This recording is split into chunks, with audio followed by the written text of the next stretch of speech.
Dans un silence presque solennel, Faustin Archange Touadéra, 68 ans, vote pour sa réélection ce dimanche 28 décembre au lycée Boganda de Bangui. Je vois que les Centrafricains sont venus nombreux accomplir leur devoir civique, leur devoir de citoyen, ce qui est une bonne chose pour notre jeune démocratie. Mission accomplie. Les Centrafricains lui ont donné les clés du pays pour un 3e mandat consécutif. Méthodiquement, l'ancien et discret professeur de mathématiques de l'université de Bangui a franchi les étapes.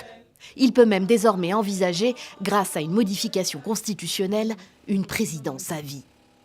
C'est l'ex-président Bozizé qui l'appelle en 2008 à la primature.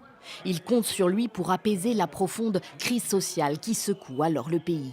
Faustin Archange Touadéra est démis de ses fonctions 5 ans plus tard, en 2013, alors que son mentor est renversé par les rebelles de la Séléka. La RCA sombre dans la guerre civile. Lui s'exile en France. La France qui, dans le cadre de l'opération Sangaris, envoie des soldats dans le pays en appui aux troupes onusiennes. 3 ans plus tard, à la faveur d'une transition politique, Faustin Archange Touadéra est de retour chez lui et surprend en se qualifiant pour le second tour de la présidentielle. Nous allons améliorer le climat des affaires pour permettre justement à des investisseurs de venir ou à nos compatriotes qui veulent investir de développer ce secteur-là. C'est le secteur privé. Il est élu en février 2016 et quelques mois plus tard, la France se retire. Aujourd'hui, l'opération Sangaris se termine. C'est le sens de ma visite ici.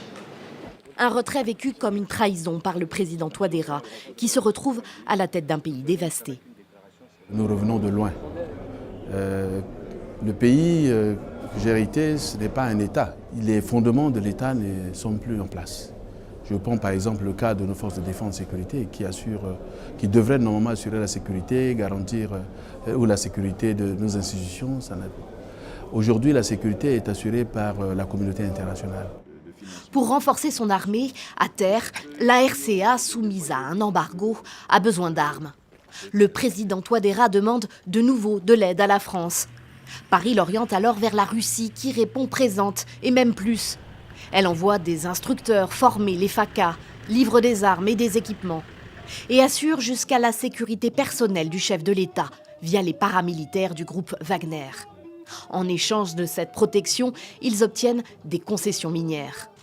La Centrafrique devient le premier précaré russe au cœur du continent et la France est désignée comme un ennemi. Fin 2020, les rebelles forment une nouvelle coalition et sont aux portes de Bangui.